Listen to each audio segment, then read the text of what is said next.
بسم الله الحمد لله والصلاة والسلام على رسول الله وعلى آله وصحبه ومن والاه ما توفيق والاعتصام إلا بالله عليه توكلت وإليه. Chers frères, chères sœurs, salam alaykum wa rahmatullah. Dans cette deuxième partie de l'amour des prophètes, Muhammad sallallahu alayhi wa sallam, on va essayer de donner quelques éléments de réponse pour goûter à cet amour, pour le vivre, pour le porter et par la suite pour le transmettre, rayonner de ses valeurs. Nous avons dit, pour rappel, que pour accéder à l'amour de Dieu, subhanahu wa ta'ala, il y a un chemin, il y a une voie, c'est celle de l'amour des prophètes Muhammad sallallahu alayhi wa sallam. Et l'amour des prophètes sallallahu alayhi wa sallam, c'est suivre sa voie, suivre son modèle, s'identifier à lui, se comporter comme lui, afin de goûter cet amour et le concrétiser dans sa vie. Al-Bukhari et Muslim rapportent selon Anas ibn Malik radiyallahu anhu qu'un homme est venu voir le prophète sallallahu alayhi wa sallam. Il lui posa la question: ô prophète, à quand l'heure? Sous-entendu, à quand la fin du monde? Mata as-sa'a. Et le prophète sallallahu alayhi wa sallam, comme vous le savez, était un pédagogue dans ses réponses, dans sa manière d'être, dans son savoir-être, était un pédagogue. Il a répondu à cette personne: et qu'as-tu préparé à l'heure? Et ça, c'est toute une pédagogie pour nous alerter sur l'essentiel, pour nous amener à l'essentiel. L'heure, qu'il soit maintenant ou demain, dans 10 ans, dans 20 ans, dans n'importe quel moment, ce n'est pas le plus important. Le plus important, c'est qu'est-ce qu'on a préparé pour ce rendez-vous ultime, pour cette rencontre inéluctable avec Dieu, subhanahu wa ta'ala. Et cet homme a répondu au prophète sallallahu alayhi wa sallam: pas grand-chose, sauf que j'aime Dieu et son messager. J'aime intensément Dieu et son messager. Et le prophète sallallahu alayhi wa sallam lui a répondu aussi: tu seras avec celui que tu aimes. Tu seras ressuscité avec celui que tu aimes. Anas, qui rapporte le hadith, nous dit que les compagnons ont été tellement contents d'entendre cette parole. Tu seras avec celui que tu aimes. Tu seras en compagnie de celui que tu aimes.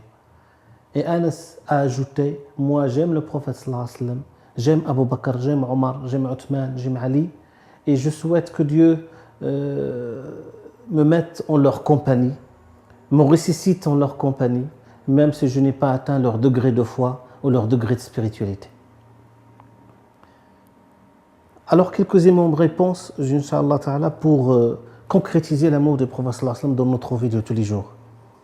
Je crois la première des choses, et c'est l'essentiel, c'est le fait d'imiter sincèrement le comportement du prophète Muhammad sallallahu alayhi wa sallam. C'est d'imiter sincèrement le prophète sallallahu alayhi wa sallam dans tous ses faits et gestes. Comment il adorait Dieu, comment il vivait parmi les hommes, comment il agissait pour le bien commun, comment il se levait, était le premier à se lever pour défendre les plus démunis, pour défendre la communauté, comment il luttait contre les injustices, comment il se mobilisait pour venir en aide à ceux qui sont dans le besoin. Donc, c'est la sunna avec un grand S.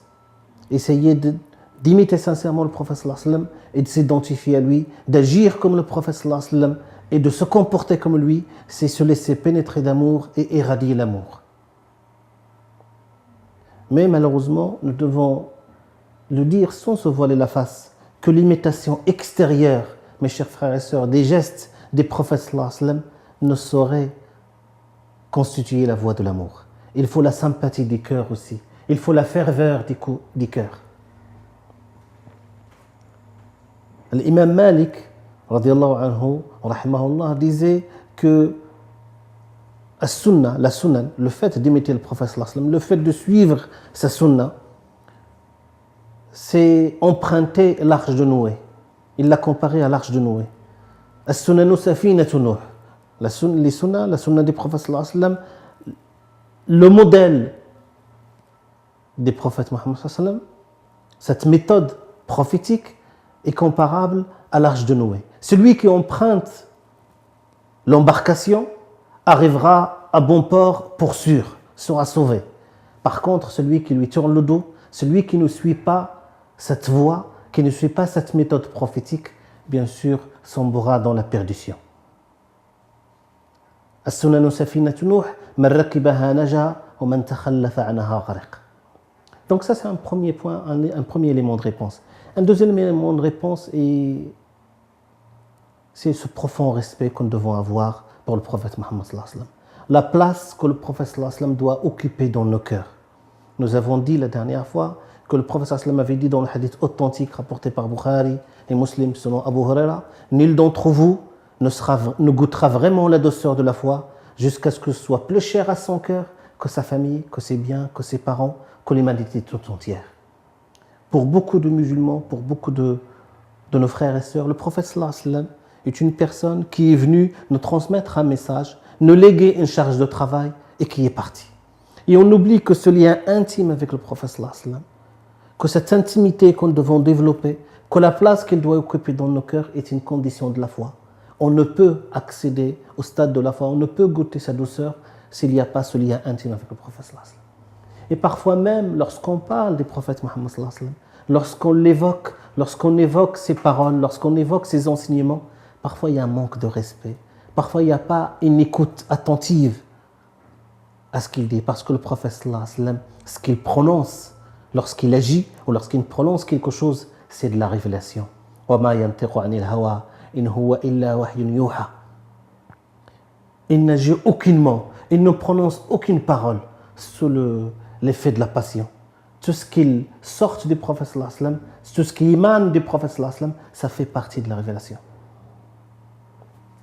Et Dieu nous a éduqués dans le Coran, nous a rappelé à l'ordre dans le Coran, ô vous qui avez cru, lorsque vous vous adressez au prophète Mohammed sallallahu alayhi wa sallam, n'élevez pas la voix en sa présence, n'osez pas le temps en sa présence, car vous risqueriez de voir toutes vos actions s'annuler sans vous rendre compte. Ya ayyuhalladhina amanu la tarfa'u aswatakum fawqa sawti an-nabiyyi wa la tajharu lahu bil qawli ka jahri ba'dikum li ba'd an tahbata a'malukum wa antum la tash'urun. L'imam Tajibi disait qu'il est obligatoire pour chaque musulman, lorsqu'il entend le nom des prophètes sallallahu alayhi wa sallam, lorsqu'il entend les enseignements, les hadiths, les paroles, les approbations des prophètes sallallahu alayhi wa sallam, il doit écouter attentivement, il doit être présent, montrer une présence et un respect vis-à-vis de la personne des prophètes Mohammed sallallahu alayhi wa sallam. Dans les narrations authentiques, on rapporte que l'imam Malik, lorsque les gens venaient les voir, frapper à sa porte, la petite fille sort les voir et leur dit: le cheikh vous demande, est-ce que vous voulez le hadith ou bien vous voulez la fatwa? Est-ce que vous avez des questions qui demandent des réponses ou bien vous voulez écouter le hadith du prophète Mohammed sallallahu alayhi wa sallam? S'ils disent nous voulons la fatwa, l'imam sort tout de suite et répond à leurs questions. Par contre, s'ils disent le hadith, il les fait entrer. L'imam Malik rentre dans sa salle de bain, il prend un bain rituel alors qu'il n'est pas en état d'impureté. Il se purifie, il met des habits qui sont neufs, il se parfume, il monte sur une estrade, cette estrade est parfumée. Et lorsqu'on lui demande pourquoi il fait tout ce cérémonial, il dit par respect pour le prophète Mohammed sallallahu alayhi wa sallam. Par respect pour cette personne. Une fois l'imam Malik dans la mosquée des prophètes Mohammed sallallahu alayhi wa sallam, la mosquée de Médine, il débattait avec Abu Ja'far al-Mansour, le calife abbasside.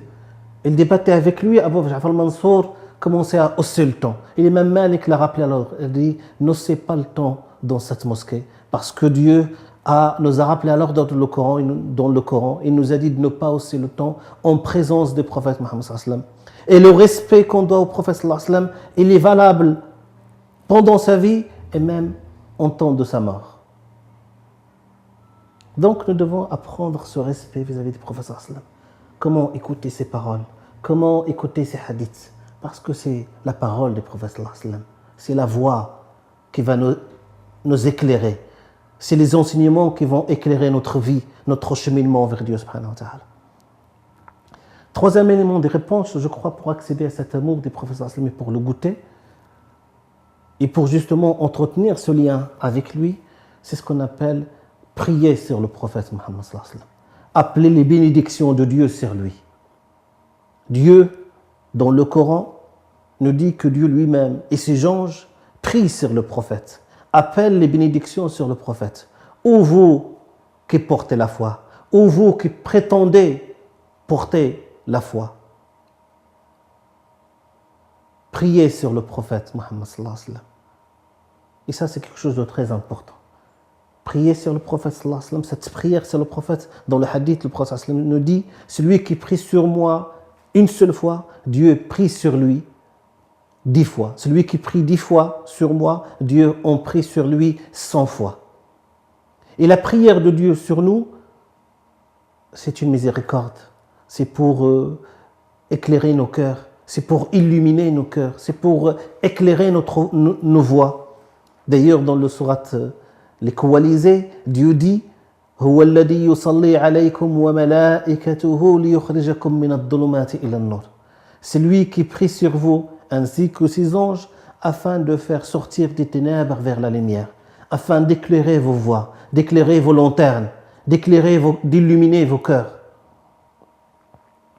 Donc priez sur le prophète sallallahu alayhi wa sallam tant de fois, plusieurs fois. Le prophète sallallahu alayhi wa sallam dit dans le hadith authentique rapporté selon Abdullah ibn Mas'ud, les personnes qui auront droit à mon intercession en leur faveur auprès de Dieu, les personnes qui méritent le plus que le prophète sallallahu alayhi wa sallam intercède en leur faveur auprès de Dieu, subhanahu wa ta'ala, c'est ceux qui prient intensément, énormément, inlassablement sur le prophète Mohammed sallallahu alayhi wa sallam. Et prier sur le prophète, il y a différentes manières de le faire. Il y a plusieurs manières et la plus simple, l'important c'est de faire énormément, inlassablement les prières sur le prophète Mohammed sallallahu alayhi wa sallam. اللهم صل على محمد وعلى آل محمد كما صليت على إبراهيم وعلى آل إبراهيم وبارك على محمد وعلى آل محمد كما باركت على إبراهيم وعلى آل إبراهيم في العالم إنك حميد مجيد. اللهم صل على سيدنا محمد النبي وعلى أزواجه أمهات المؤمنين وعلى ذريته وآل بيته كما صليت على آل سيدنا إبراهيم إنك حميد مجيد. والسلام عليكم ورحمة الله تعالى وبركاته.